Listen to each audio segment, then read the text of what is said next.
Muy buenas noches a todos. Gracias por acompañarnos esta noche en que vamos a tener una excelente plática, una ponencia muy importante para todos los estados que pues tenemos esta situación pandémica del dengue, ¿verdad? Aunque también en otros estados donde no es algo que sea constante el diagnóstico de esta enfermedad, pues sí se llega a dar casos, puesto que hay pacientes que viajan hacia los estados donde tenemos la epidemia de dengue y pues a veces no se sospecha, ¿verdad?, que pueda llegar a ser este el diagnóstico. Entonces, para mí es un gusto y un honor presentar a nuestra ponente del día de hoy, la doctora Viridiana Ofelia Gutiérrez Pastrana. Ella es médico pediatra, ella es instructora de los cursos de PALS, de reanimación neonatal y de reanimación cardiopulmonar básica. Es instructora de estos cursos y aparte ha sido líder en la impartición de este curso de dengue. Así es de que es una de las más capacitadas, no solo en el estado de Chiapas, sino yo creo que en todo el sureste de la República sobre el tema. Bienvenida, doctora. Muchas Gracias a la gracias, MP doctora. por la oportunidad de poder transmitir esta plática en su canal. Buenas noches, muchas gracias por la invitación y llevar al recorrido de lo del dengue. La verdad es que es algo muy apasionante, es uno de los temas que a mí más me apasionan y me gustan. Durante esta plática haremos un recorrido de un decálogo de los 10 puntos más importantes que tenemos que tener en cuenta en relación al dengue, tomando en cuenta como el primer punto el agente causal y la transmisión, las definiciones operacionales, la clasificación, dengue sin signos de alarma, dengue con signos de alarma, dengue grave, el arte de los líquidos intravenosos, las manifestaciones hemorrágicas y el uso de hemoderivados, pruebas de laboratorio para confirmar dengue y dar seguimiento según las fases, y el reto diagnóstico, que siempre es importante hacer diagnósticos diferenciales. Bien menciona usted, la doctora Mota, que pues hay estados en que no era tan común, que sin embargo con la movilización de que tenemos de la migración, viajes y todo esto, pues ya se está presentando, ¿no? Y la fase de convalescencia. Entonces, conocer el agente causal y la transmisión es algo muy importante porque sabemos que la Aedes aegypti, el Aedes albopictus, es el vector más importante para transmisión de esta enfermedad.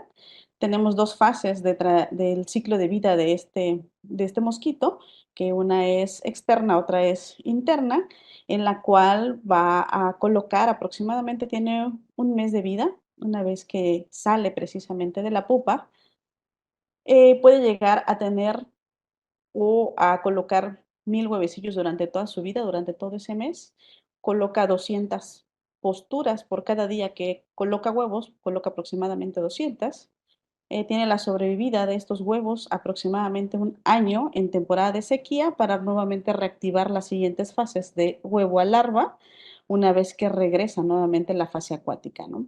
En la fase acuática dura aproximadamente 2 días y es conocido principalmente por ese gusanito que en algunos lugares son conocidos precisamente como cortatripa, pero es la larva. A los 5 días es la que va a utilizarse o transformarse en pupa para volver a ser adulto, ¿no?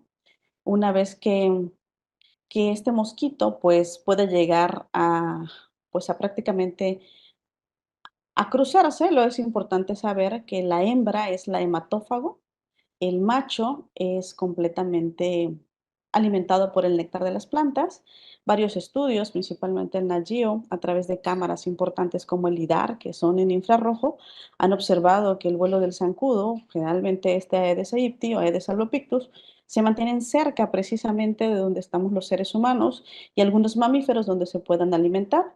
Las horas más importantes durante la alimentación es al amanecer y al atardecer, y nosotros tenemos la posibilidad, por ejemplo, hay personas que son más afines a los piquetes de este mosquito y se ha relacionado con varias situaciones, principalmente el aroma que puede llegar a desprender la piel a través de la concentración de ácido láctico y CO2, así como el grupo sanguíneo. Tienen predisposición por grupo sanguíneo ORH positivo y también durante las situaciones de pandemia que hemos tenido, al menos en el estado de Chiapas, encontramos que las presentaciones que ha tenido más gravedad o presentaciones de dengue grave, el ORH positivo es el más involucrado, ¿Qué pasa? Cuando hay una persona enferma por dengue, el mosquito sano, la hembra del mosquito sano, se alimenta precisamente de la sangre de esta persona, lleva la picadura y durante todo ese mes de vida y una vez que pueda llegar a precisamente a tener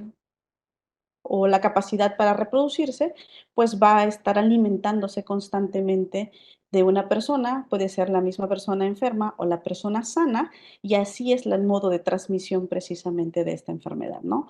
Y una vez que pica a una persona enferma, pues toda la vida del mosquito, pues la vida intrínseca que se va a regresar o que se va a realizar a nivel intestinal del mosquito, pues es la que va a producir precisamente la infección. Aproximadamente de 2 a 5 días es capaz de transmitir la enfermedad. Pues el lugar de reproducción, agua limpia completamente. Tenemos lugares donde precisamente podemos tener la transmisión o el ciclo de vida del mosquito. Siempre son lugares cercanos a casa, por eso es tan importante que hagamos el uso. Las campañas van precisamente a evitar la reproducción del mosquito transmisor, como es este caso. Y como pueden observar, hasta una situación tan pequeña de agua puede ser la capaz precisamente de producir. Incluso las plantas acuáticas son muy comunes dentro de casa y es donde obtenemos precisamente la transmisión y el ciclo de vida de este vector. En este mapa podemos observar que nosotros somos parte precisamente de la zona de trópico y es aquí donde se distribuye precisamente la enfermedad. Es una enfermedad tropical en la cual, según los conceptos de la Organización Mundial de la Salud, se producen 390 millones de infecciones por el virus de dengue cada año, de los cuales 96 millones se van a manifestar clínicamente.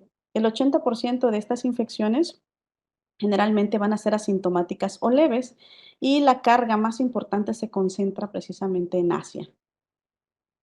También podemos observar que en el 2009, durante todo este recorrido de años, es el registro de mayor número de casos de dengue a nivel mundial y pues fue una situación de coincidencia precisamente pues después de la pandemia que tuvimos tan importante de COVID, ¿no? A la semana 38, precisamente, en comparación con el año pasado, podemos observar que en los canales endémicos, precisamente que tenemos de dengue no grave o dengue sin datos de alarma, dengue con signos de alarma y dengue grave, pues estamos incrementados en la misma semana con respecto a la del año pasado. Aquí podemos observar cómo en este canal endémico, pues sí se han disparado los pasos, ¿no? El 73% de los casos confirmados corresponden al sureste de la República Mexicana y sabemos que mundialmente la notificación de las personas infectadas por dengue tienen un tipo de variaciones. Hay variaciones cíclicas, es decir, años que son muy epidémicos y años no epidémicos. Para Chiapas nos tocó año epidémico 2018 y 2019 y observamos un canal precisamente en el que se está incrementando el número de casos. Se presentan con grandes brotes, tenemos estacionalidad, es decir, podemos tener muchos brotes en diferentes periodos del año. Y volver a recalcar que el 2019 se registró el mayor número de casos de dengue a nivel mundial. Aquí podemos observar cómo van los canales endémicos en comparación y miren si está disparado completamente. En esta diapositiva podemos observar cómo se presenta precisamente a nivel de la República. Casi todos los estados tenemos la presentación de casos de dengue, siendo principalmente Quintana Roo y Yucatán la que en esta semana ha tenido más casos. Hemos observado que a veces en la zona del noreste, en la zona del sureste, principalmente Veracruz, Tabasco, Oaxaca y Chiapas, los que punteábamos generalmente, ahora es esta zona los que han incrementado. También esta lámina es muy importante para observar que nosotros podemos tener la distribución de los 4 serotipos del dengue, entonces estamos principalmente expuestos a cualquiera de los 3 o de los 4, ¿no? También es importante reconocer que en relación a los grupos de edad, principalmente son en adolescentes y los jóvenes menores de 19 años, la carga más importante es entre 10 y 14 años. Y hay un rango en el que puede estar la distribución en relación a sexo más cargado hacia el lado de las femeninas, ¿no? ¿Qué tanta mortalidad tiene el dengue? Bueno, observamos que tiene, en comparación con todas las enfermedades que son altamente mortales, pues es el 1%, es 0.5, 0.8, generalmente OPS menciona, en relación y comparado con el COVID, entre 1.5 y 3.5 que tiene el COVID-19, pues el dengue tiene una tasa más baja de mortalidad. Entonces, una vez que ya conocimos al vector, es importante reconocer que el DEN virus es un flavivirus, de las cuales existen DEN 1, DEN 2, DEN 3, DEN 4. Es importante reconocer que el DEN 2 es el que nos da más problemas porque nos producen dengues graves, el DEN 3 es altamente virulento y el DEN 4 está más asociado a hemorragias. También es importante saber que una vez que infectamos por algún serotipo de estos, vamos a tener la posibilidad inmunológica para no volver a enfermar por ese serotipo durante toda la vida y en aproximadamente de 1 a 3 meses para tener la inmunidad para los 4 tipos de virus. Sin embargo, se va a perder después de estos 3 meses aproximadamente y vamos a tener la posibilidad de tener infecciones secundarias. Y es importante porque a veces la infección primaria puede surgir y estar asintomático o tener una situación leve para una infección secundaria precisamente por los anticuerpos, que vamos a ver la cascada más adelante, cómo puede llegar o cómo la fisiopatología es una de las teorías más importantes, es que produzca la gravedad principalmente del dengue, ¿no? Hablando de reinfecciones. Entonces, una vez conociendo al vector y al virus, podemos entender la definición operacional y la clasificación de la enfermedad. Este diagrama de la OPS es un diagrama maravilloso para comprender la fisiopatología. Nosotros sabemos que se clasifican en 3 fases: la fase febril, la fase crítica y la fase de recuperación, siendo la posibilidad de entender que la fase febril puede durar de 3 hasta 7 días, con temperaturas muy altas, que son fiebres de alto grado, incluso llegando a 40 grados de muy difícil control. Los problemas potenciales que podemos llegar a tener durante esa fase es la deshidratación. No hay alteraciones de laboratorio en este momento, es una situación pues inespecífica completamente, pero sí tenemos la posibilidad de obtener precisamente, tener acceso al tipo de virus, sobre todo si tomamos pruebas importantes como es la PCR, porque la viremia va a estar muy elevada. Una vez que termina la fase febril, debemos de conocer la fase crítica. La fase crítica dura de aproximadamente de 3 a 5 días y es aquí donde precisamente existe esa fuga capilar tan importante, es donde hay fallas orgánicas, donde se presenta el choque, donde se presentan las hemorragias.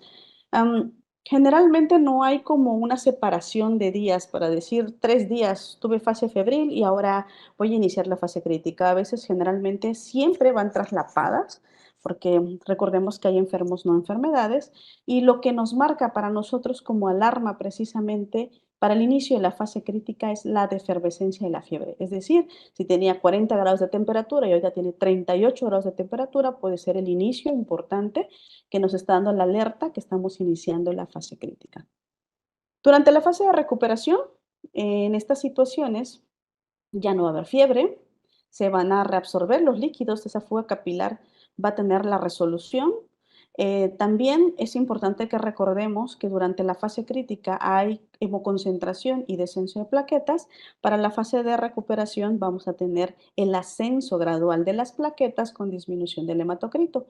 Y es así que a partir del día 6 aproximadamente nosotros tenemos la posibilidad de tomar unos laboratorios que nos van a poder guiar, como son los anticuerpos, para saber que se van a empezar a elevar y ya no vamos a obtener o no vamos a poder obtener principalmente pues los virus, ¿no? ¿Qué tipo de den virus es? Esta tablita que nos habla de definiciones operacionales fue modificada por mi maestra, la doctora Sandra Beltrán, y el doctor Fernando Puch, para que pudiéramos entender por qué Chiapas, pues imagínense, para pacientes pediátricos, niño con fiebre de 2 a 7 días, residente proveniente de zona endémica, somos zonas endémicas, ¿no? Ya les enseñé la diapositiva de dónde está precisamente la distribución del virus y prácticamente es toda la República, ¿no?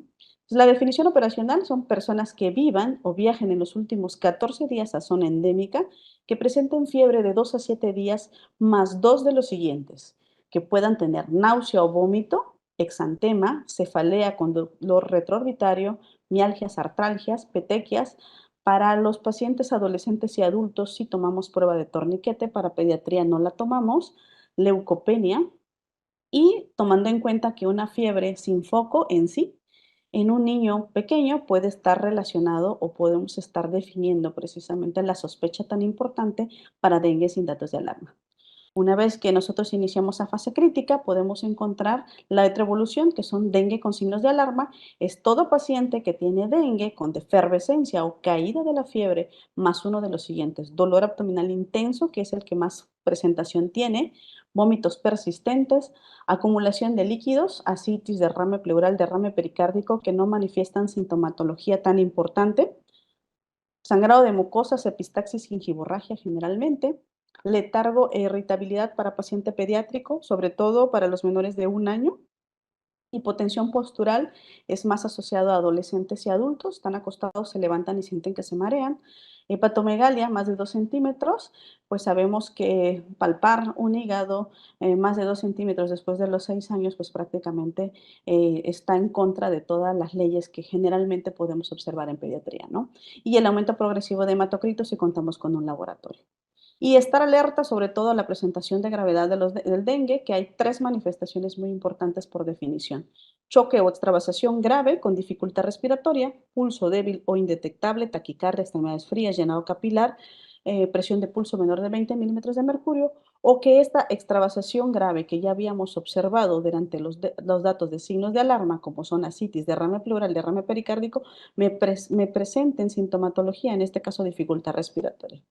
Sangrado grave, ya no estamos hablando de sangrado de mucosas que son aparatosas como el epistaxis y la gingivorragia, hablar de sangrado grave, hematemesis, melena, metrorragias, sangrado del sistema nervioso central. Y puede estar asociado secundario a choque o presentarse de forma sola, el compromiso grave de órganos, como es el daño hepático con elevación de transaminasas arriba de 1000 unidades, alteraciones del estado de conciencia, como encefalitis, alteraciones cardíacas como miocarditis o el daño a otros órganos, que ahorita vamos a observar, ¿no? Entonces, durante la infección de este mosquito infectado que trae el virus dengue, va a presentarse principalmente en las células de Langerhans. En las células de Langerhans es donde se va a endocitar y se va a llevar a cabo la replicación de esta viremia tan importante. Al infectarse estas células endoteliales, se van a reproducir al mismo tiempo los linfocitos T y B, nos van a producir anticuerpos, que vamos a tener las inmunoglobulinas después del día 6 y podemos presentar nuevamente a través de las situaciones de expulsión al virus durante los primeros 5 días con viremias elevadas, ¿no? ¿Qué otros tipo de situaciones o de qué patogénesis vamos a tener en relación a este tipo de situación de fisiopatología? Bueno, recordemos que les había comentado que podemos haber tenido una infección asintomática o una con sintomatología leve, y si tenemos anticuerpos preexistentes precisamente para el denvirus, vamos a tener la posibilidad de expresar con mayor situación algo que nosotros llamamos una activación de las células endoteliales. Esta activación de las células endoteliales me va a producir principalmente vasculitis, una disfunción celular, y va a ver la situación tan importante como es la fuga capilar y la presentación de la gravedad del dengue. Entonces sabemos que los mecanismos involucrados precisamente para esta situación son células B, los, los anticuerpos principalmente, y son los que nos van a producir el daño por esta disrupción. Para la CDC, la OMS y la OPS es importante tener la sistematización. Si una vez que nosotros pudimos definir precisamente o sospechar en un paciente que pueda tener dengue y estar alerta a las señales de alerta, vamos a tener la clasificación en 3 grupos para el manejo tan importante. Sin señales de alarma es grupo A, el tratamiento es ambulatorio, pero con vigilancia. En los pacientes que puedan tener datos de alarma o condiciones coexistentes, podemos clasificarlos en el grupo B y deben de estar hospitalizados. Y en cualquiera de las presentaciones, de las 3 presentaciones que les comenté en relación a gravedad, pues es el grupo C, es el dengue grave, ¿no? El dengue es una enfermedad compleja en sus manifestaciones. Lo importante es la sistematización y la fisiopatología. Les comentaba que conocer la fisiopatología en las 3 fases, ese diagrama nos sirve solamente para entenderle, pero una vez que vemos a un paciente enfermo con dengue, todas las fases incluso pueden estar mezcladas y presentarse casi al mismo tiempo, o no vamos a obtener la posibilidad, si no estamos alertas o familiarizados, en qué momento se está presentando la fase crítica y presentar una gravedad. Entonces, el consenso en América Latina de La Habana, Cuba, nos dice también en Ginebra, Suiza, que el dengue es una sola enfermedad con presentaciones clínicas diferentes y a menudo con evolución clínica y resultados impredecibles. Lo que sí es importante saber es que no sabemos quién se va a poner grave, y los niños siempre van a estar en un mayor riesgo de dengue grave. La tercera situación importante que debemos de conocer es cómo se maneja y cómo se presenta un dengue sin signos de alarma o un paciente con grupo A. Y la premisa más importante es que esta fiebre indiferenciada, como ya les había comentado, de alto grado, de difícil control, que nos va a traer de cabeza tanto a los familiares como a los cuidadores primarios, así también como al personal médico, es la alarma más importante de los papás tratándose de un paciente pediátrico. Estas fiebres o esta temperatura persistentemente que va a tener fiebres elevadas es lo que va a llevar a la ayuda médica. Y desafortunadamente, cuando no hay familiarización en relación con este tipo de enfermedades, cuando nosotros tenemos la caída o la defervescencia de la fiebre, toda esa alarma se quita. Y es precisamente en dengue, sobre todo, que inicia la gravedad. Entonces, sí es importante reconocer que una vez que tengo sospecha de dengue y la fiebre empieza a caer, puede empezar la gravedad en sí. ¿Cuál es el tratamiento en esta fase? Sintomático, solamente control de la temperatura a través del paracetamol, dosis pediátricas 10-15 miligramos, máximo 80 miligramos por kilo al día, en adolescentes de 250 a 1 gramo, no más de 4 gramos al día, ¿no? Y los medios físicos son muy importantes. Y en el 2021, en las directrices precisamente para arbovirosis, se autorizó el uso de metamisol porque no podemos utilizar AINES y el paracetamol a veces es imposible manejarlo o controlar la temperatura, ¿no? La otra premisa importante durante esta fase es prevenir la deshidratación. La Organización Mundial de la Salud creo que ha hecho un papel maravilloso en relación a las recomendaciones tan importantes para el vida oral. En comparación con los descubrimientos del siglo XXI, consideramos que el vida oral es algo tan importante para el paciente pediátrico. Un paciente pediátrico con fiebres de altas temperaturas se deshidrata, tiene hiporexia y mantener o entrar a fase crítica deshidratado ya traemos una situación restante, ¿no? Y sí nos puede complicar más. Y durante esa fase también es importante obtener un hemograma sanguíneo, si está dentro de nuestras condiciones, para saber con cuánto de hematocrito y con cuánto de plaquetas y leucocitos voy a entrar precisamente a fase crítica. Si está indicado, podemos hacer las situaciones en 24 a 48 horas que citemos al paciente para vigilancia y siempre, siempre decir al familiar o al cuidador cuáles son los datos de alarma y que independientemente de la hora, las 24 horas del día tiene que acudir al área de urgencias más cercana, ¿no? Las directrices que le recomendamos es que en este esquema del grupo A, la hidratación oral intensa en pacientes con dengue nos disminuye la progresión y la aparición de complicaciones. Y aquí está la presentación del metamisol por vía oral para utilizar precisamente evitando los AINES. En el siguiente grupo, que se llama dengue con signos de alarma, hay una clasificación de subgrupos, el grupo B1 y el grupo B2. El grupo B1 es un dengue sin signos de alarma, pero tiene comorbilidad o riesgo social. Y en el grupo B2 es todo paciente que tenga signos de alarma y estamos hablando precisamente de iniciar la fase crítica. Los datos que no tienen o de los pacientes que van a tener una condición asociada principalmente son las edades extremas de la vida, las enfermedades precisamente eh, que te pueden tener de comorbilidad y el riesgo social, ¿no? Para la OMS siempre nos dice a pediatría menores de 1 año que tienen la dificultad para acceder a los servicios de salud. Si no tiene datos de alarma y sé que puede velar o no lo puede velar en casa porque la dificultad para acceder es importante y no va a lograr llegar a tiempo, hay que hospitalizar a ese paciente, ¿no? Y el embarazo también. Los signos de alarma más importantes que debemos de tener en cuenta en el grupo B2 son dolor abdominal intenso y continuo a la palpación del abdomen, sobre todo en epigastrio. Es un dolor con una característica de ser muy alto y persistente. Vómitos persistentes definidos por 3 o más en 1 hora o 4 en 6 horas. La acumulación de líquidos, derrame pleural, derrame pericárdico, a veces no lo podemos obtener en sí, más que hacerlo por medio de insonación. El sangrado activo de mucosas, que es mucha alarma, epistaxis y gingivorragia, el letargo, irritabilidad, hipotensión postural, hepatomegalia más de 2 centímetros, cuando se considere por grupo etario, y el aumento progresivo del hematocrito. El dolor abdominal. El dolor abdominal es uno de los signos de mayor presentación y es uno de los primeros que se manifiestan una vez que inicia la fase crítica.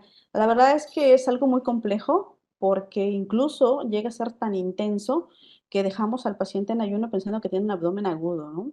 Tiene un valor predictivo positivo del 90% de extravasación, es decir, paciente con de efervescencia de la fiebre de una zona endémica que inicia con dolor abdominal, inicio fuga capilar ya, y seguramente tiene una situación en la que ya tiene ascitis, ¿no? También tiene un valor predictivo positivo de 82% para presentar datos de choque. Y esto se debe porque hay extravasación súbita a nivel retroperitoneal, pararrenal y perirrenal, y es precisamente cuando duele. A veces la posibilidad del paciente pediátrico para referir el dolor abdominal no es tan intenso si la fuga capilar no es tan importante o la extravasación no es de cantidades tan importantes, pero durante la palpación podemos hacer la palpación media profunda y el paciente refiere dolor abdominal, ¿no? Siempre es importante hacer diagnósticos diferenciales de abdomen agudo. Una vez que las células se han infectado, como les había comentado, las células dendríticas, el macrófago, las células mastocíticas van a empezar a presentar el virus, la presentación del denvirus, las citoquinas y el NS1 los primeros 5 días aproximadamente de inicio de la fiebre, tomando como el día 1 el inicio de la fiebre, podemos obtener unos estudios de laboratorio, principalmente NS1, para que podamos obtener pruebas que nos puedan ayudar a hacer la confirmación de este paciente. Una vez iniciando la fase crítica, tanto el denvirus como los antecedentes de los anticuerpos, el proceso de inflamación de las citocinas, nos van a producir alteraciones de la membrana endotelial a través de las alteraciones del glucocálix y entonces nos van a aumentar o incrementar la permeabilidad del plasma a tercer espacio. Las causas son muchas, son inmunopatogénicas. Lo que sí es importante reconocer es que es transitoria, va a durar de 3 a 5 días y después va a recobrarse a todos los valores normales. Y los estudios más importantes que ahora están en auge precisamente son alteraciones de la función de la membrana del glucócalis endotelial. Entonces, una vez que la permeabilidad capilar aumenta, hay extravasación súbita de líquido con pérdida de volumen crítico que nos puede producir choque. ¿Cómo podemos observarlo? Difícilmente por una radiografía en las primeras horas, porque no vamos a observar precisamente esa fuga tan importante, pero sí lo podemos observar por medio del ultrasonido, ¿no? Que es una herramienta que se ha sumado precisamente en las últimas actualizaciones. Lo más importante en esta fase, que es en la fase crítica, es la valoración hemodinámica. ¿Qué hacemos con los pacientes del grupo B1? No tienen signos de alarma, tienen comorbilidad. El objetivo es evitar la deshidratación y obviamente que entrando a fase crítica prevenir el choque, ¿no? Si no tiene datos de alarma, vamos a dar hidratación oral. Si el paciente llega deshidratado porque estuvo muy febril, podemos iniciar líquidos intravenosos a dosis bajas con mantenimiento bajo con Ringer lactato, a Harman solución salina al 0.9% con una dosis de mantenimiento bajo de 2 a 3 mililitros por kilo por hora hasta que lo hidratemos. Y una vez que podamos hidratar y reiniciar la vía oral, hay que regresar a la vía oral lo más pronto posible. Y aquí es donde inicia el plan B de hidratación oral, que son Vidassuero oral, 100 mililitros por kilo para 4 horas. Si vomita, dejamos 30 minutos y volvemos a reiniciar. Ahora, el paciente con dengue grave tiene que cubrir precisamente estos criterios. Pueden estar juntos o pueden presentarse separados. Choque o extravasación grave que presenta dificultad respiratoria, pulso débil o indetectable, que es la definición de choque, choque incluso hipotensivo, taquicardia, extremidades frías, llanado capilar prolongado, presiones de pulso alteradas, un sangrado grave, hematemesis, melena, metorragia, sangrado del sistema nervioso central, un compromiso grave de órganos como daño hepático, elevación de transaminasas, encefalitis, miocarditis, falla renal aguda. ¿Cuál es lo importante durante el dengue grave? La posibilidad que podamos tener y manejar a un paciente desde lo más simple hasta lo más complejo. Les decía, dentro de las situaciones que había hecho la OPS en Ginebra, es precisamente la declaración que es una misma enfermedad con presentaciones clínicas diferentes y no sabemos precisamente quién se va a poner grave. Si nosotros podemos tener esta posibilidad de saber cuáles son todo este tipo de manifestaciones que se puedan presentar, pues nosotros vamos a poder ayudar a nuestro paciente. Idealmente quisiéramos tener estas habilidades o estos poderes mágicos para saber la infinidad de posibilidades que puede hacer y cómo podemos ayudar a nuestro paciente. Y lo que podemos ayudarnos precisamente es a través de las evaluaciones iniciales, las evaluaciones sistematizadas, sistematizadas por medio de la AJA, evaluaciones secundarias precisamente por medio de sample, exploración física y evaluaciones adicionales. Y aquí precisamente en nuestra exploración física moderna se va a sumar una herramienta muy importante, ¿no? Ya hay situaciones en la que se presentan o se definen como hocus pocus, inspección, palpación, percusión, auscultación e insonación, ¿no? Yo le llamo octopus porque es más fácil que yo pueda recordar precisamente esta exploración. Y pues sí, sí es importante que podamos obtener imágenes precisamente cuando hay datos de fuga capilar, de sobrecarga hídrica, cuando hay derrames pleurales principalmente, cuando tenemos datos de fuga o edema pulmonar y llevar a cabo precisamente los protocolos, el protocolo BRU, el protocolo RUSH a través del ultrasonido, pues que sí nos ayudan precisamente a prevenir los datos de gravedad en mayor situación. Y también es importante que no debemos de perder de vista las prioridades tan importantes. Puede ser que el paciente pueda estar sangrando y yo me distraigo con el sangrado o me distraigo con un laboratorio como es la disminución de las plaquetas y la situación de vida del paciente críticamente enfermo, pues la voy a olvidar. Entonces es importante que en base a todas estas situaciones, lo que yo debo de tener prioridad más importante es el ABC, ¿no? Tal cual la sistematización pues lo organiza. Y puede ser desde lo más sencillo, como les había comentado, hasta lo más grave. Y va a depender de cada paciente, porque hay enfermos, no enfermedades. El compromiso grave de órganos, que es una de las definiciones importantes para dengue grave, cuando se presenta datos de miocarditis, se debe principalmente a invasión viral directa a los miocardiocitos o puede ser por defecto indirecto por respuesta inflamatoria sistémica. Recordemos que el dengue también es un proceso séptico. ¿Cuáles son las presentaciones que vamos a tener a nivel cardíaco? Bradicardias relativas, fibrilaciones auriculares, arritmias ventriculares, cambios del ST que puedan simular un infarto o una fracción de eyección deprimida. Generalmente, si el paciente no está monitorizado o no manifiesta síntomas en sí, van a parecer asintomáticos y raramente van a estar reconocidos. Dentro de los estudios de seguimiento que se han hecho en estos pacientes, que realmente son pocos, se han encontrado secuelas después de la fase crítica que pudieran manifestar alguna situación como sería alguna otra enfermedad comparada precisamente, por ejemplo, con el procesos inflamatorios multisistémicos o como una enfermedad de Kawasaki. Realmente no aparece nada. Sí hemos observado en adolescentes, sobre todo, las bradicardias relativas, aún en fase crítica, aún en datos de gravedad y que pues en ocasiones pues, sí llegan a tener como ese enmascaramiento precisamente porque lo que estamos esperando es que haya taquicardia. Por eso sí es importante, si se presenta otra enfermedad que presenta bradicardias relativas durante la fase en la que ya no está o está en la segunda fase más importante, es principalmente fiebre tifoidea, que es uno de los diagnósticos diferenciales como vamos a observar. A nivel neurológico, estas encefalitis o los compromisos a nivel del sistema nervioso central se pueden manifestar por medio de encefalitis cuando hay invasiones directas, por complicaciones neuromusculares como síndrome de Guillain-Barré, rhabdomiólisis, complicaciones neurooftalmológicas como neuropatía óptica y maculopatías.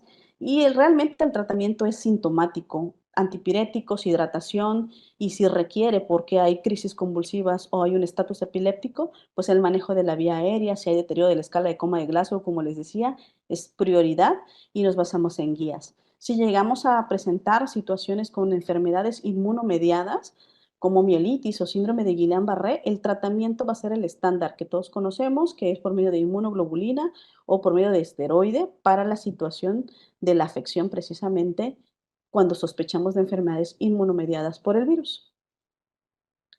Cuando presentan fallas hepáticas, sí hemos llegado a observar elevaciones de transaminasas arriba de 1000 y generalmente esta hepatopatía se va a presentar entre el 93.3% de los pacientes en fase crítica. Es decir, van a tener elevaciones no tan elevadas como 1000, como se observan ahí, pero sí vamos a observar durante esa fase esta elevación. No hay una terapéutica específica, no hay estudios que reconozcan ni guías que reconozcan que tengamos que hacer alguna situación adicional, no está disponible para la afectación hepática. Si estamos relacionando, estamos sospechando que podamos tener medicamentos hepatotóxicos como es el paracetamol, lo debemos de suspender.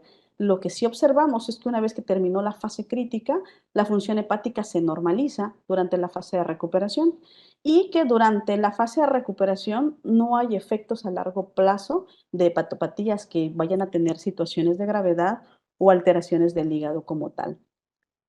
A veces es muy alarmante porque podemos tener fallas hepáticas con elevación de transaminasas muy elevadas y podemos sospechar incluso que podamos tener que realizar intercambio o hacer estudios o tratamientos especializados, pero hay muchas fuentes en las que podemos observar ya estudios bien hechos para pacientes adultos y pediátricos, sobre todo más adultos, en el que no va a haber secuelas en relación a eso y se van a recuperar totalmente una vez que toda esta situación de la fase crítica se resolvió. A nivel renal, un paciente con gravedad que presenta lesión renal aguda va a tener un índice de mortalidad muy elevado. La causa de la lesión renal aguda pues, son por varios efectos. El viral directo, por lesión renal inmunológicamente o por deposición de pigmento hemo en los túbulos renales.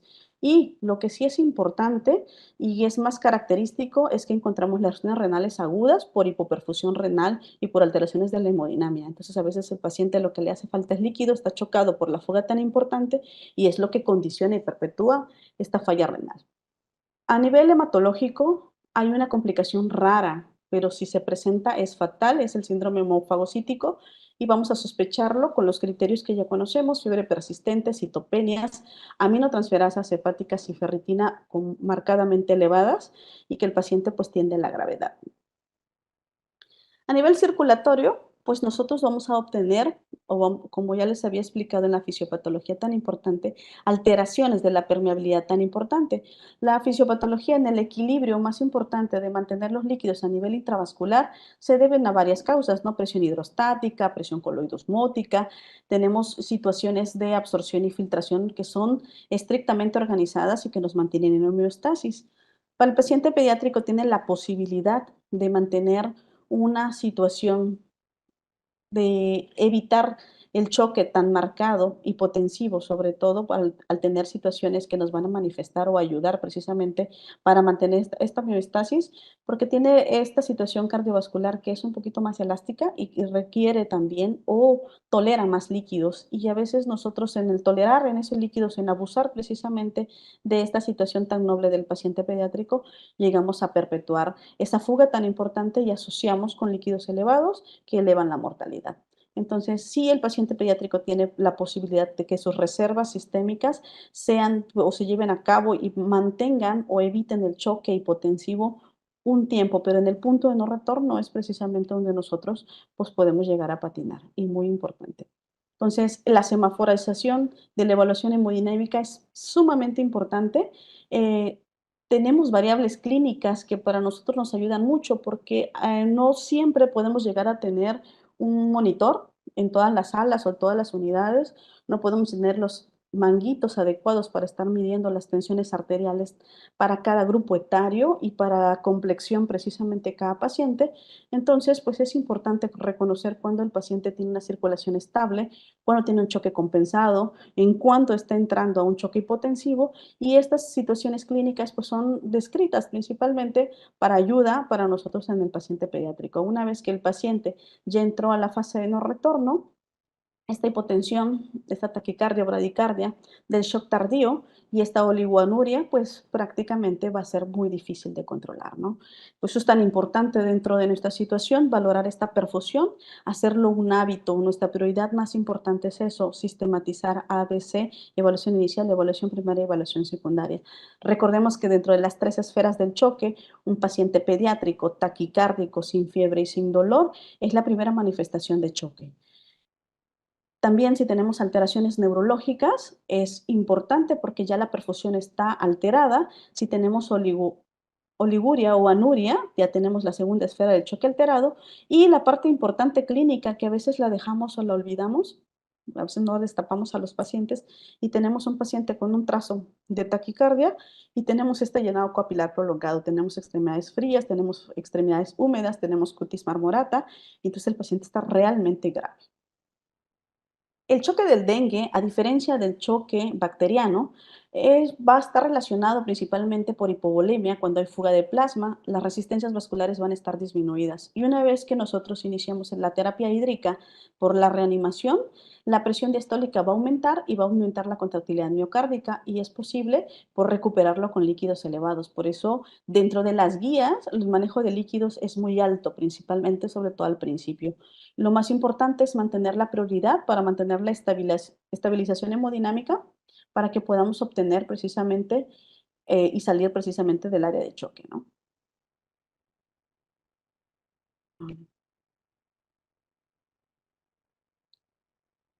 Estoy tratando de avanzar la diapositiva.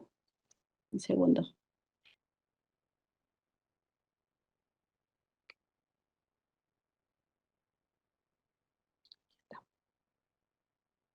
Y evitar principalmente lo que son las fallas orgánicas. Si nosotros no detectamos el choque al principio, ya cuando hemos detectado el choque en las fases tardías, a veces es muy difícil comprobarlo, ¿no? La etapa inicial, recordemos, es taquicardia, vasoconstricción periférica y le llamamos choque compensado. Cuando tenemos disminución de la tensión arterial y llegamos a la triada precisamente tan importante, que es la triada de la muerte, que le llamamos choque, hipoxemia, acidosis metabólica y nos produce falla orgánica, es una carrera contra el tiempo precisamente en el que nosotros vamos a estar tratando de mantener esa estabilidad hemodinámica. Entonces sí es importante reconocer las etapas iniciales del choque. ¿Y cómo entonces vamos a manejar los líquidos en un paciente con signos de alarma o en un paciente con dengue grave, con alteraciones hemodinámicas tan importantes como son los choques, ya sea de tipo hipovolémico, por fuga capilar o por sangrado? Bueno, es un arte realmente. Dentro de las guías sigue siendo importante la prioridad de mantener vías periféricas cortas y gruesas y cuando se considere la situación hemodinámica compensar, podemos utilizar accesos intravasculares centrales o incluso intraóseos y los líquidos que vamos a utilizar para reposiciones, en primer lugar la solución Harman, en segundo lugar la solución salina al 0.9% por las situaciones que ya en varios estudios se han relacionado con lesiones renales agudas, pero si no existe otra cosa o no tenemos a la mano, pues es importante iniciarlo, ¿no? Una de las situaciones que yo les quiero dejar muy importante es el equilibrio. En la primera fase del choque es importante ser extremadamente agresivos y precisamente se requieren cargas de cristaloide tal cual se maneja el estado de choque en cualquiera de las situaciones u otro tipo de enfermedades, también en dengue por medio de las guías. Lo podemos encontrar precisamente en las guías de OMS y OPS. Cuando está chocado ya podemos pasar 3 cargas de cristaloide, una carga de coloide. Si el paciente mejora, pues vamos a observar mejoría en la frecuencia cardíaca, en los signos vitales, tensión arterial, descenso de la frecuencia cardíaca, mejoría de la tensión arterial, incluso la uresis pues va a estar relacionada, ¿no? Y si el paciente no responde, vamos a necesitar utilizar vasopresores, si el paciente está sangrando, pues nos debemos de basar en la lógica y pasar precisamente sangre, lo que requiera, ¿no? Plasma, plaquetas. Tengo un poco de problemas con la secuencia, pero para que no se pierdan, em, es una situación de ir haciendo ascensos y descensos de los líquidos conforme la situación clínica del paciente hemodinámicamente vaya requiriendo. Si a lo mejor solo requiere una carga de cristaloide y después iniciar la carga 10 mililitros por kilo por hora, es decir, si pesa 10 kilos, serían a 100 mililitros por kilo por hora. Si en una hora mi paciente mejora, yo puedo hacer un descenso a 5 a 7 mililitros por kilo por hora, 50, 70 mililitros. Y si en este momento, en lugar de mejorar, mi paciente nuevamente regresa al choque, pues yo me voy a incrementar los líquidos nuevamente o voy a administrar otra carga, dependiendo de qué tan grave se encuentre o qué tanta alteración del estado hemodinámico tenga, y así voy a continuar. Si mi paciente mejora y las situaciones clínicas van a estar observándose, pues vamos a hacer el descenso gradual de líquidos. Estas decisiones, generalmente la guía nos dice que con cada alteraciones de los cambios de líquidos tenemos que tomar un hematocrito. Es bien complicado estar tomando laboratorio, sobre todo si tenemos vías periféricas y no tenemos accesos centrales, sobre todo por los datos de coagulación intravascular, las alteraciones hemodinámicas que se puedan presentar. Nos basamos y la recomendación es basarse en la clínica, ¿no? La parte importante y si en cuanto se pueda obtener los valores del laboratorio que nos van a coadyuvar o nos van a ayudar precisamente a continuar con esta situación. Si requiere el uso de vasopresores, pues los vamos a utilizar tal cual dicen los algoritmos del manejo de choque, de los hemoderivados y lo más importante y que tenemos que recordar es que tenemos que trabajar en equipo, ¿no? Y tenemos que alertar en etapas tempranas pues, a los expertos en medicina crítica y solicitar el área o el espacio de la terapia intensiva, ¿no? También tenemos que recordar que existen pacientes con manejo de líquidos que son respondedores a líquidos, otros que son respondedores transitorios y otros que no son respondedores. No debemos de tomar como una base, decir, le voy a pasar 3 cargas de solución Harman o salina y después valoraré, como dice la guía, el coloide. A veces nosotros podemos llegar a obtener por medio de algunos scores saber que no va a responder tan rápido a líquidos y que podemos utilizar en momentos más tempranos, incluso el vasopresor, ¿no? O el inotrópico, o si requiere y si está sangrando demasiado, pues incluso hablarle a cirugía, ¿no? Para hacer una valoración.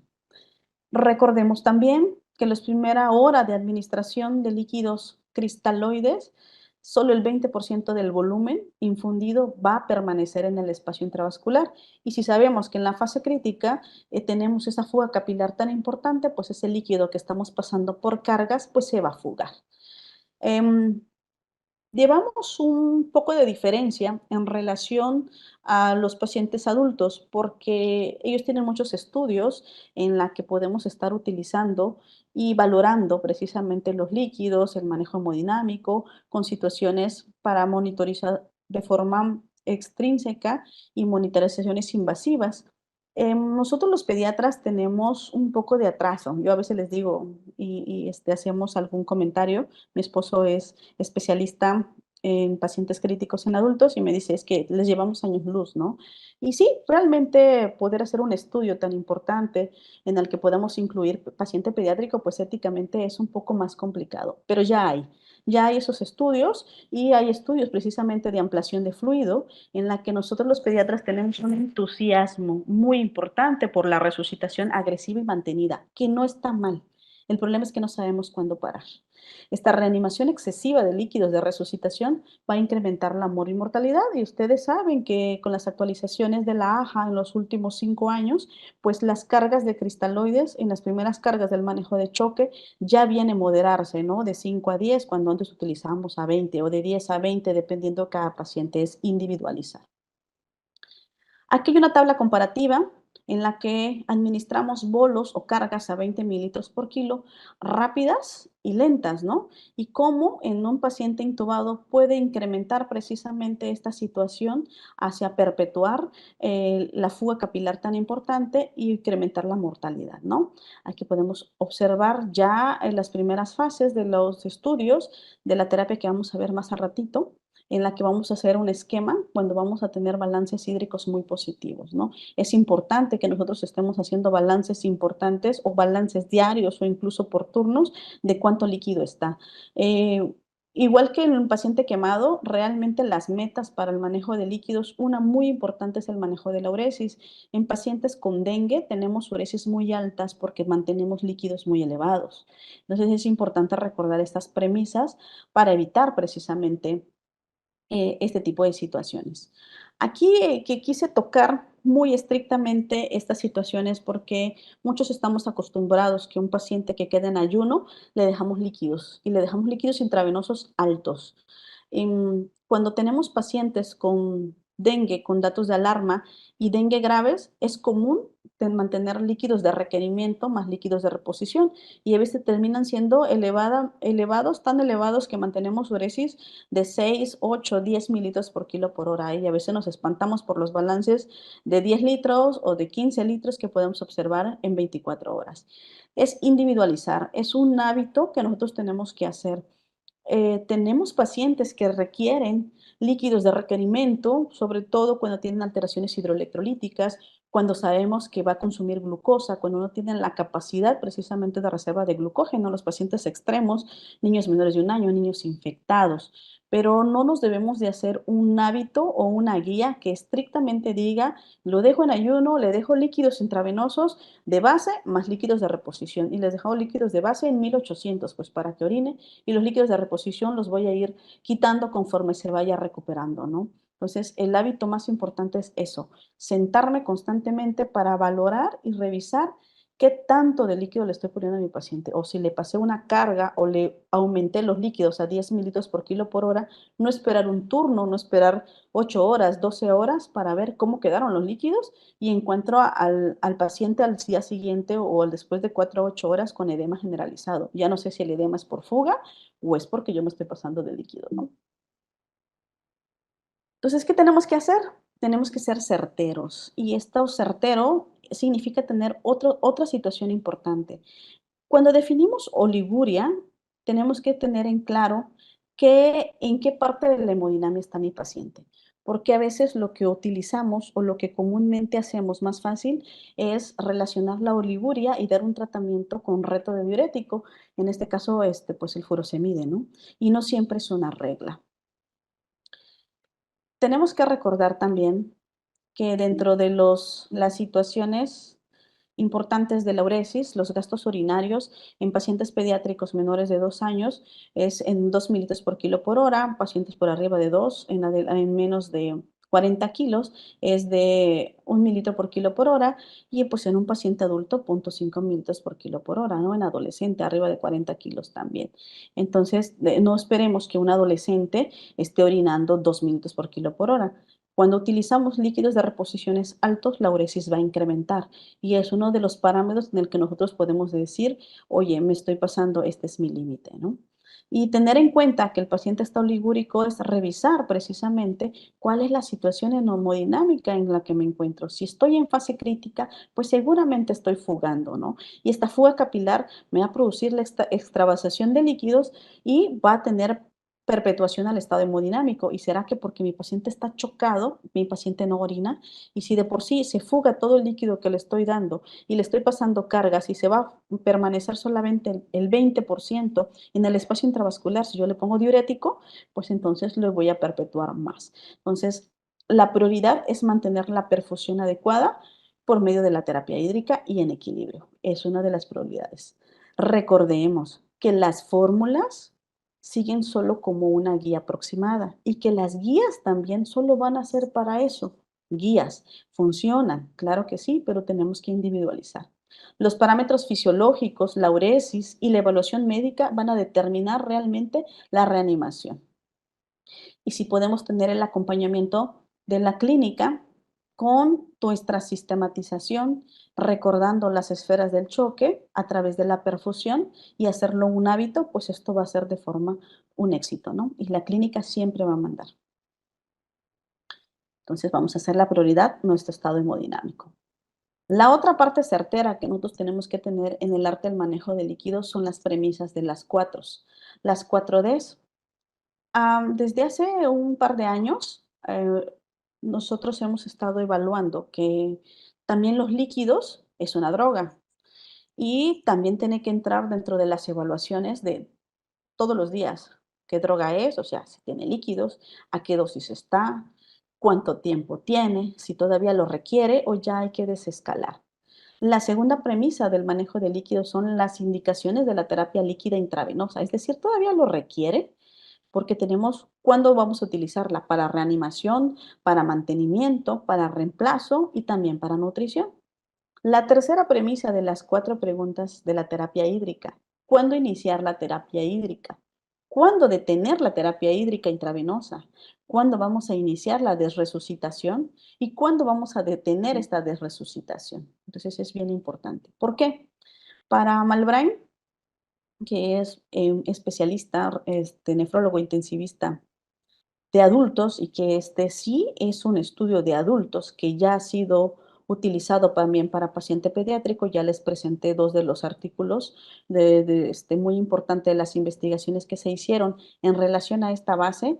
Es cuando nosotros incrementamos tanto los líquidos, ya sabemos esta situación y este ciclo que nosotros vamos a tener, ¿no? Tenemos choque hipovolémico, damos fluidos de resucitación, nos pasamos de líquidos, hay edema intestinal, vamos a tener alteraciones, principalmente aumento de la presión intraabdominal que me va a producir más oliguria, le vamos a pasar más líquidos y es un ciclo perpetuado completamente que me va a producir el paciente Michelin, ¿no? Y todas las complicaciones de todos los órganos que ya sabemos que vamos a tener.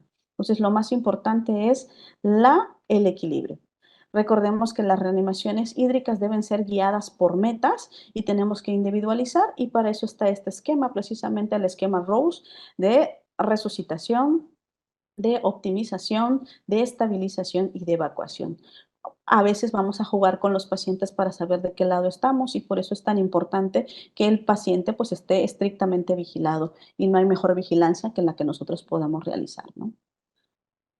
Pasando a lo de los líquidos, que también es algo muy apasionante, a mí me gusta mucho, tenemos que tomar en cuenta las manifestaciones hemorrágicas y el uso de hemoderivados. Un paciente con dengue iba a sangrar, ¿no? Si bien antes de 1997 lo llamábamos dengue clásico y dengue hemorrágico, ¿no? Pues desde 2005, eso es, la clasificación está obsoleta, es dengue con signos de alarma, dengue sin signos de alarma y dengue grave.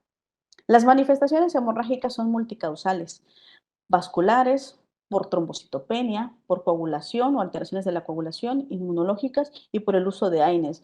Muchos de los pacientes llegan con nosotros ya precisamente con tratamiento por AINES, ibuprofeno, naproxeno, que va a perpetuar durante la fase crítica y va a condicionar un agregado a las manifestaciones hemorrágicas. La trombocitopenia.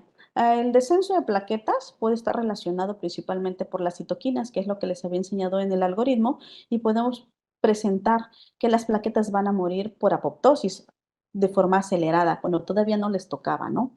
Pero también el virus se va a adherir a las plaquetas y las va a matar por lisis. Entonces tenemos dos tipos de muertes, por apoptosis y por lisis. Por eso la manifestación es el recuento de las plaquetas que tenemos caídas. Pero esto es importante porque esto es transitorio. Esto solamente ocurre durante la fase crítica. Una vez que pasa la fase crítica, las plaquetas van a ascender de forma gradual y sobre todo porque no está afectada la médula ósea. Entonces, por eso podemos encontrar pacientes con 10,000 plaquetas y al siguiente día ya los tenemos en 20 y a las 72 horas ya están en 50. Entonces, tienen un aumento progresivo de las plaquetas, ¿no? Y que durante la fase crítica fue al todo la situación contraria. Esta situación multicausal va a tener también desequilibrios de la coagulación y la fibrinolisis, y esto es la definición de coagulación intravascular diseminada. ¿En qué parte vamos a encontrarlo? Pues vamos a estar teniendo valoraciones de laboratorio que nos van a estar apoyando, como los tiempos de coagulación, em, fibrinógeno, precisamente para que podamos estar observando este tipo de situaciones. Van a estar alteradas, van a estar consumidas. A nivel inmunológico hay autoanticuerpos de acción cruzada que va a hacer lisis de plaquetas, va a tener consumo de fibrinógeno y el endotelio vascular va a tener mimetismo y que esto nos va a condicionar precisamente las manifestaciones hemorrágicas que ya les había comentado. ¿Cuál es la situación compleja?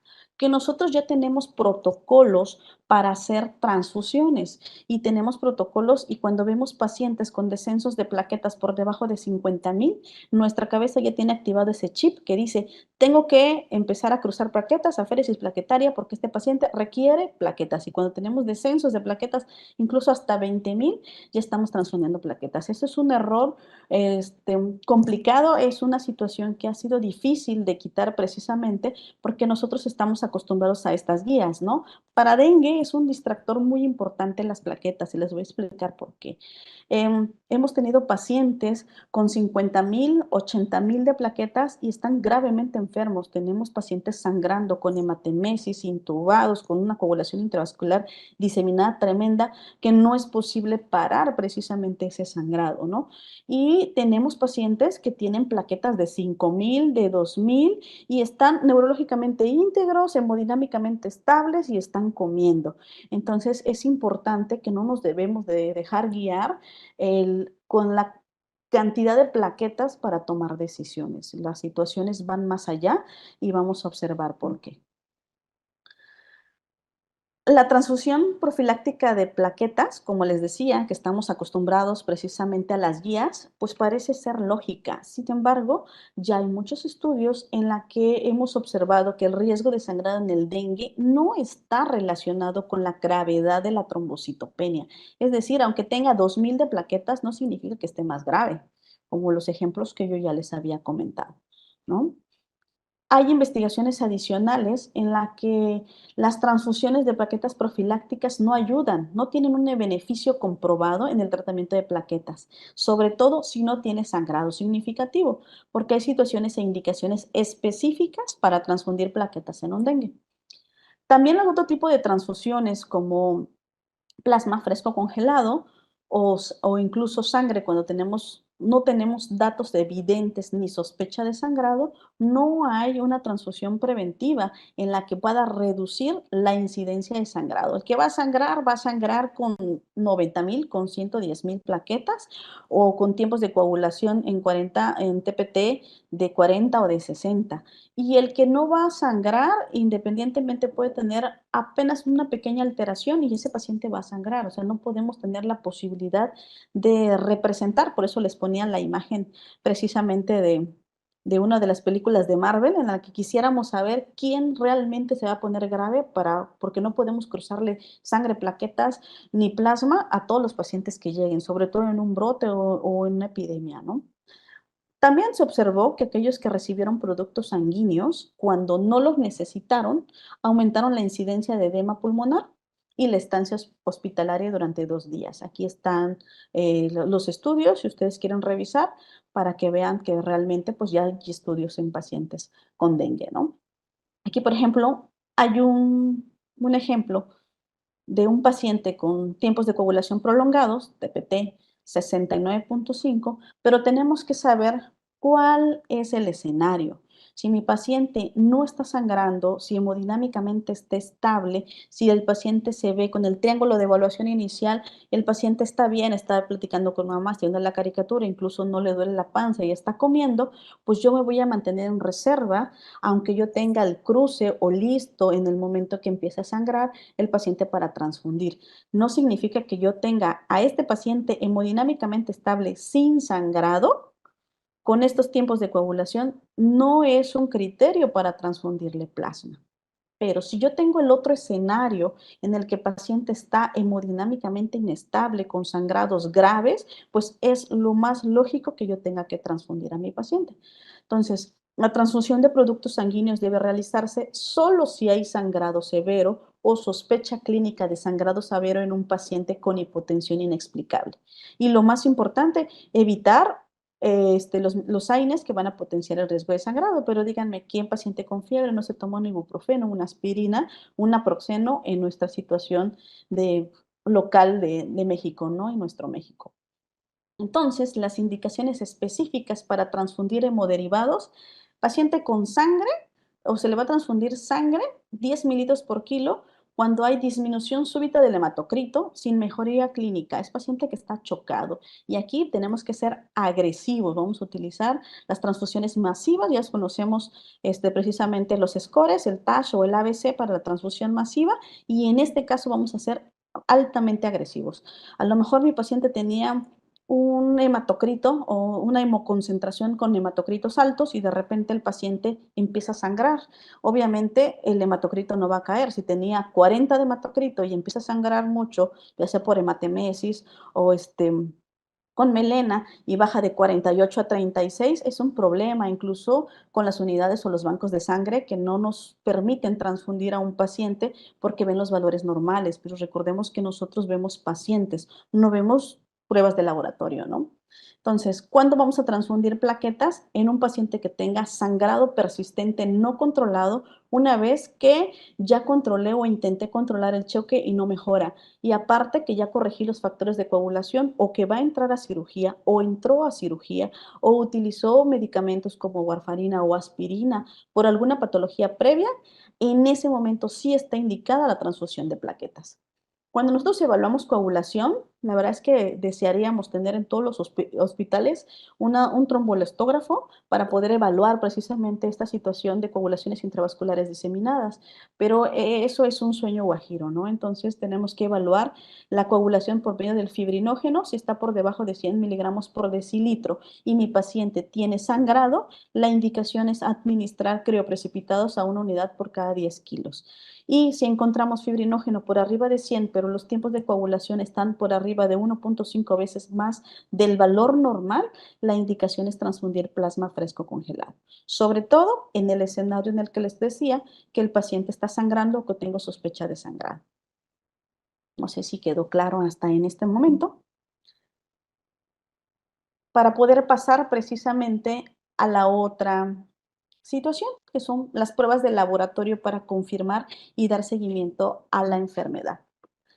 Bueno, si recordamos en la primera fase, donde las primeras diapositivas, donde les decía que la enfermedad se divide en 3 fases, bueno, los estudios para sospecha alta y tratar de confirmar en la fase febril van a ser un adyuvante muy importante que es el NS1, es un marcador de replicación viral, pero tenemos que tener en cuenta que también se va a incrementar o se va a encontrar elevado con Zika y con chikungunya, porque son arbovirus, ¿no? Entonces es importante. Tiene una sensibilidad del 20% y podemos obtener un resultado muy rápido en 20 minutos. Si juntamos clínica con NS1, pues entonces estamos confirmando que mi paciente tenga dengue, ¿no? En los primeros 5 días, tomando en cuenta como día 1 el inicio de la fiebre. También podemos tomar en cuenta el PCR. La PCR es importante, precisamente esta transcriptasa reversa, porque podemos obtener el tipo de virus al que nos estamos enfrentando.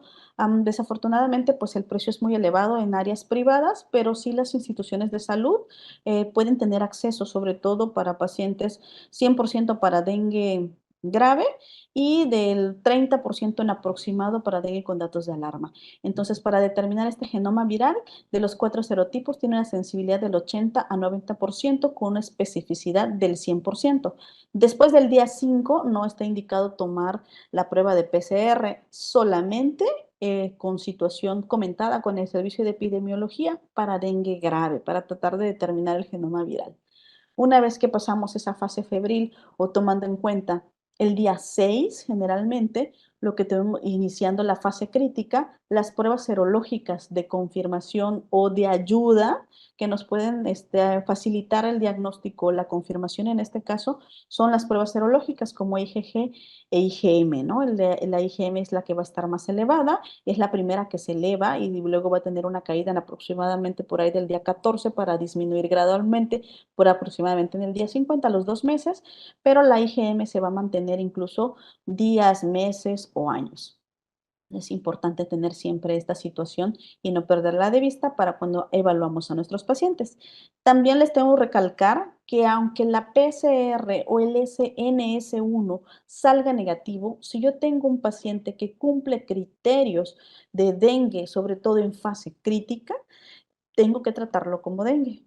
A veces, las situaciones de errores que podemos, presentar es que no lo tomemos en los días de la mayor presentación de la viremia, ¿no? Entonces, sí es importante y aquí nos podemos apoyar principalmente de los anticuerpos y si podemos tener la opción de tener cuantitativos los anticuerpos, pues es mejor. Sobre todo cuando hablamos de reinfección y aquí, ¿por qué les decía de la infección primaria y de la infección secundaria? Vamos a situarnos en la primera fase, en la fase febril. Vean ustedes cómo se eleva el virus. Aquí la parte más importante es la viremia, cómo se eleva la NS1 y aquí es donde podemos obtener la PCR, ¿no? ¿Cómo obtenemos la IgM a partir del día, el punto más importante, a partir del día 6 para incrementar o hacer el decremento por ahí del día 10 en adelante, ¿no? Pero el día 8 aproximadamente, la IgG va a estar elevada, marcadamente elevada por meses y se va a mantener para un descenso gradual incluso por años. Si después de este tiempo el paciente vuelve a tener otra infección o una infección secundaria por dengue, vamos a obtener, como ustedes vean, sigan el canal de la IgG, cómo se vuelve a elevar en los primeros días nuevamente. Y aunque yo no tenga o yo no tenga el acceso para tomar la NS1 o la PCR, esta IgG cuantitativa en la que se elevan 3 a 5 veces o más los valores de IgG, no de IgM, de IgG, en los primeros 5 días puede ser para mí un apoyo tan importante como pudiera ser la PCR o en el NS1, ¿no?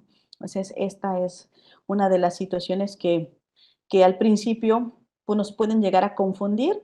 Generalmente los laboratorios no tienen las pruebas cuantitativas, tienen las cualitativas positivo y negativo, entonces es más complicado, pero sí, sí puede ser una de las pruebas importantes, sobre todo cuando tengo sospecha de infección secundaria, ¿no? O cuando yo no puedo tener el acceso a la PCR o que incluso la NS1 haya salido negativa.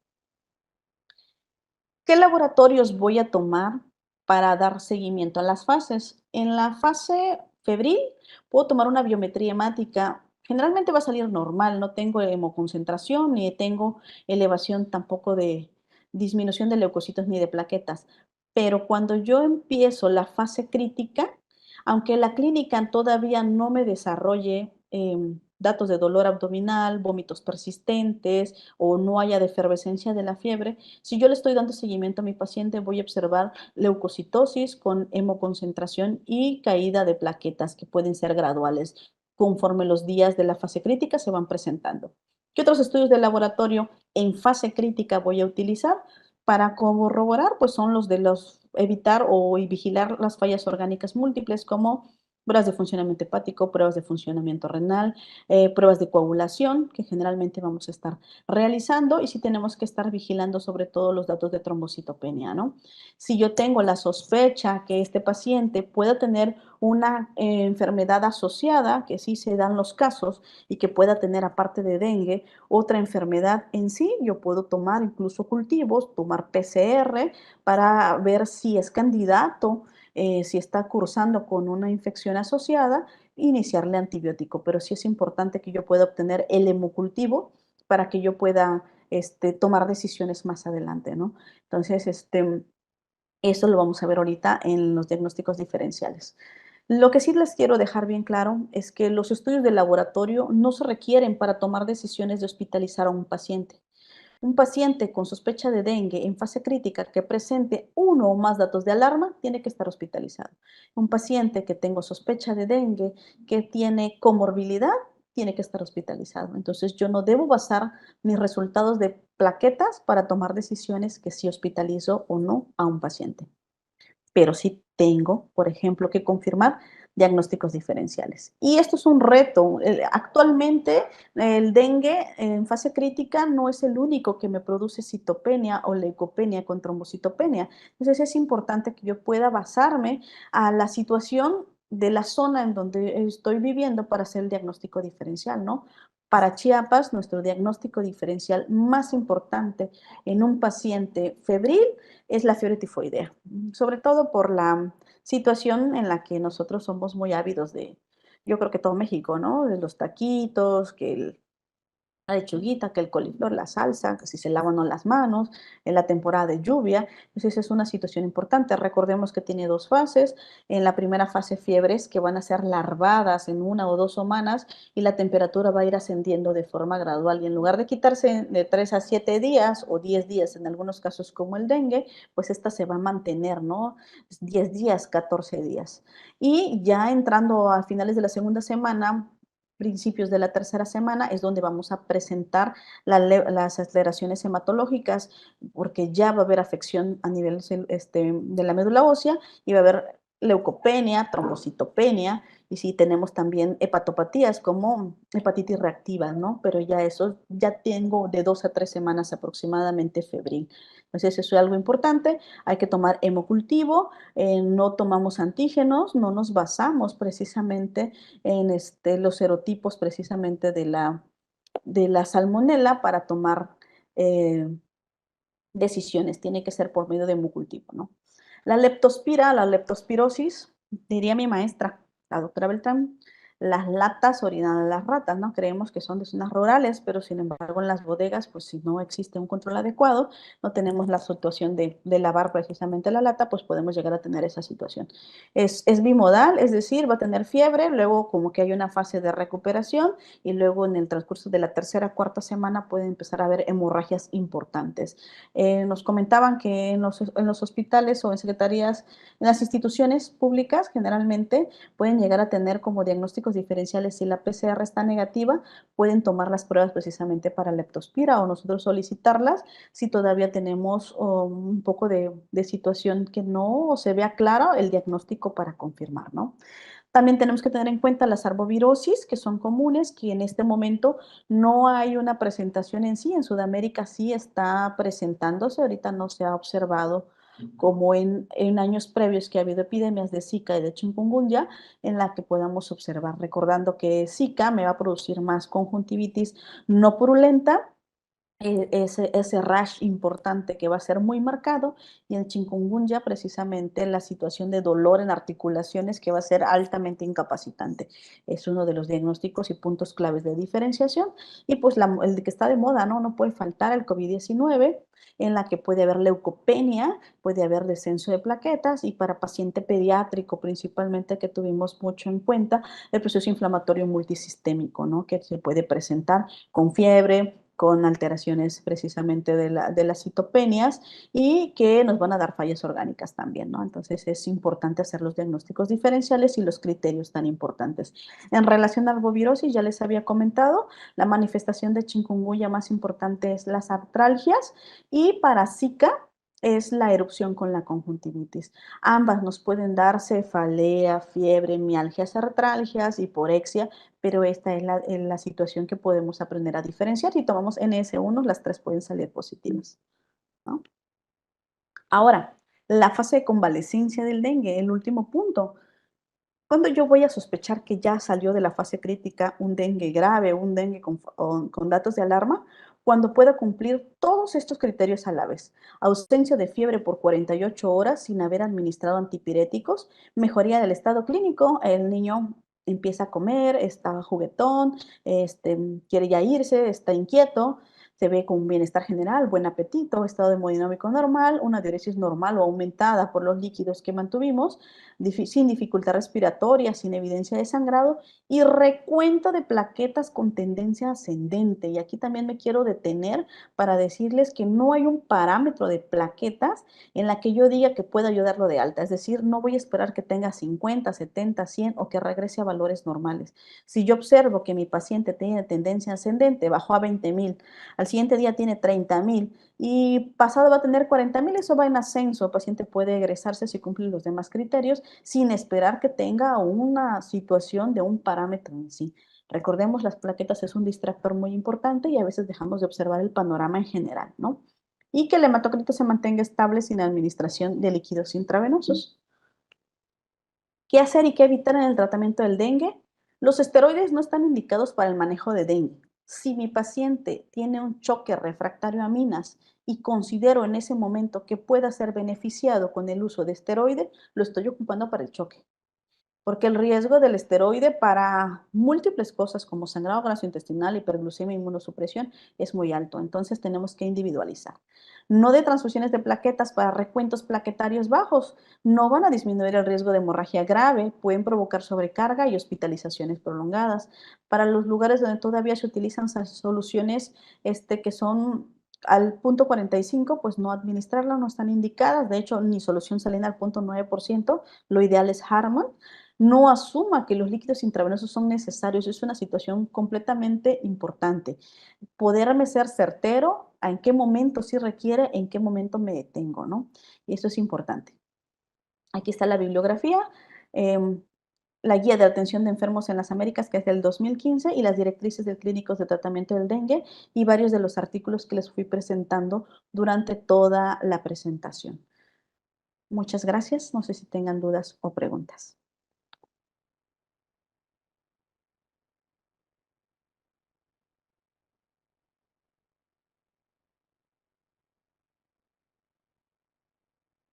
No sé si hay alguna pregunta, algún comentario que nos quieran regalar para la doctora Viri.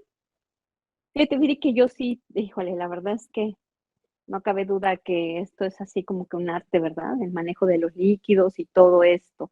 Es ir mediando qué tanto necesito. Es como tú lo decías, ¿no? No podemos dejarlo como receta de cocina.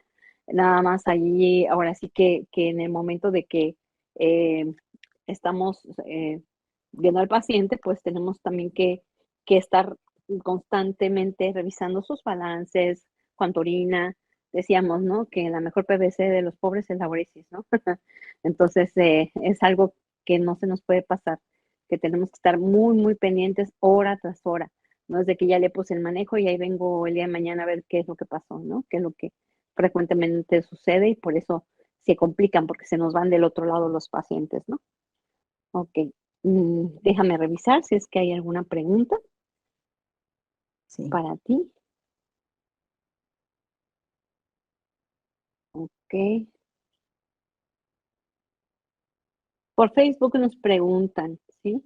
Dice, buenas noches, doctora. ¿Hay municipios aún en Chiapas considerados no endémicos? En San Cristóbal de las Casas, la Secretaría de Salud ya se inició campañas de descacharrización para prevención del dengue. Es lo único que comentan. No sé si sabes tú si hay alguna parte que no sea, eh, pues, considerada endémica en todo Chiapas. Yo que sepa, sí, pero bueno, no sé tú qué nos puedes contestar, Viri.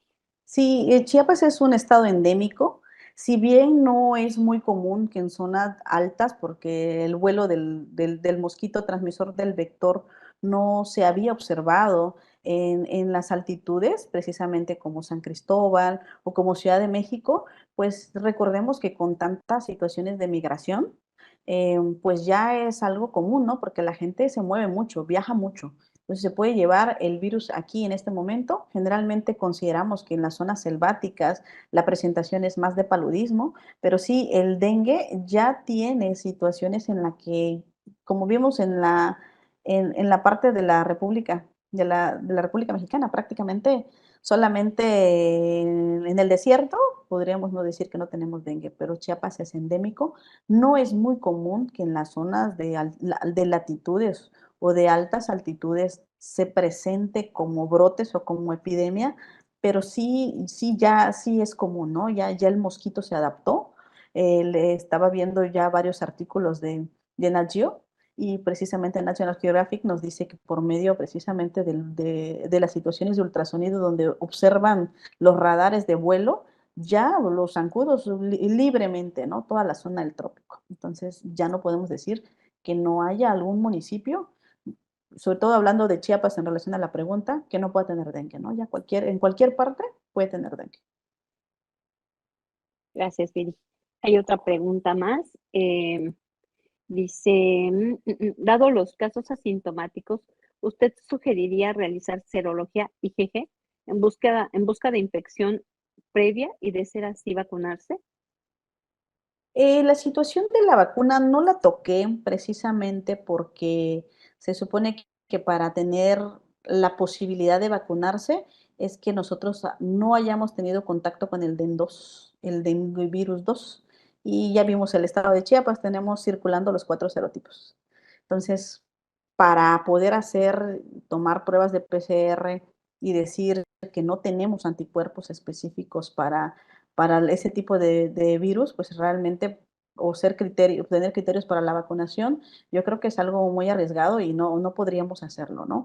Sí hay un auge muy importante para la vacuna, pero creo que de las situaciones complicadas que podemos llegar a tener es que tenemos el acceso, que hayamos tenido la primoinfección y que no hayamos tenido la situación del DEN2. Entonces es muy complicado. Y los anticuerpos solo van a ser para lugares que nos puedan ayudar a hacer la cuantificación, porque comúnmente lo que encontramos solo es cuantitativo, positivo y negativo. Entonces te tendría que tomar 2 o en 3 ocasiones para saber qué tanto sube, sobre todo si estoy sospechando que tiene una preinfección, es decir, tiene fiebre, tiene nuevamente los criterios. Entonces no nos basamos en anticuerpos para tomar decisiones de la vacuna. Y lo otro importante, ¿no? Que pues tenemos los 4 serotipos en el estado y que difícilmente vamos a ser candidatos. Es para otro tipo sobre todo para personas que viajan a zonas endémicas, ¿no? La indicación. Muy bien, Viri. ¿Hay otras preguntas más? Bueno, Fernando Esaburrios Lozano dice, excelente ponencia. Doctora, muchas gracias. Raúl Puente dice, indicaciones para la vacuna del dengue. Si un paciente tuvo dengue diagnosticado por prueba de laboratorio, si está indicada y por qué. y cuál es el esquema de vacunación en este caso. Creo que algo ya de eso contestaste ahorita. Em, Otra persona, de Francia Wipe, dice gracias. Angelita dice gracias. Eduardo Iván dice felicidades, doctora Viridiana, por la excelente ponencia. Diego López dice felicidades, doctora Viridiana, gracias.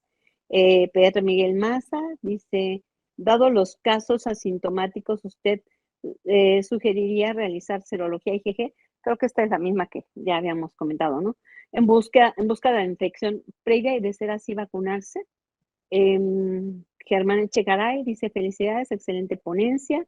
Felicitas Peralta Matías, muchas felicidades por tan excelente ponencia. Y del chat de la sociedad también tenemos comentarios, donde también te mandan a felicitar, Viri. La doctora Gracias. Maricela La Parra, el doctor Eduardo Iván Cruz, te felicitan por tan excelente ponencia. Pues bueno, creo que las preguntas más son hacia la situación de la vacunación. Perdón, me tuve que salir del video para poder ver las imágenes. Entonces, no sé si quieras como volver a puntualizar un poquito acerca de la vacuna, Viri, por favor. Sí, existen 2 tipos de vacunas, que se pueden utilizar para pacientes para prevenir sobre todo las situaciones graves, ¿no? Las hemorragias, como el que serían en caso de evitar el DEN-2 y el DEN-4. Sin embargo, esta situación en la que tenemos prácticamente los 4 serotipos en el estado de Chiapas y casi toda la república, porque sí hay 1, 2, 3, hay algunos que tienen 2, 3, pero la mayoría sí tiene, son situaciones realmente que tendría que hacer riesgo-beneficio, ¿no? Em, Estamos en un país endémico, estamos dentro del trópico. Seguramente muchos ya tuvimos la primera infección y fuimos asintomáticos. Am, entonces es una situación complicada, hay que individualizar. Le digo, va más relacionado con gente que viene del extranjero a zonas endémicas, que va a Asia, que va a África, que viene a México, a Centroamérica, precisamente para valorar la vacunación. Y pues tomar en cuenta que los anticuerpos, nuevamente, que podemos tomar seriados, nos van a utilizar solamente los que son cuantitativos y eso no lo hace cualquier laboratorio.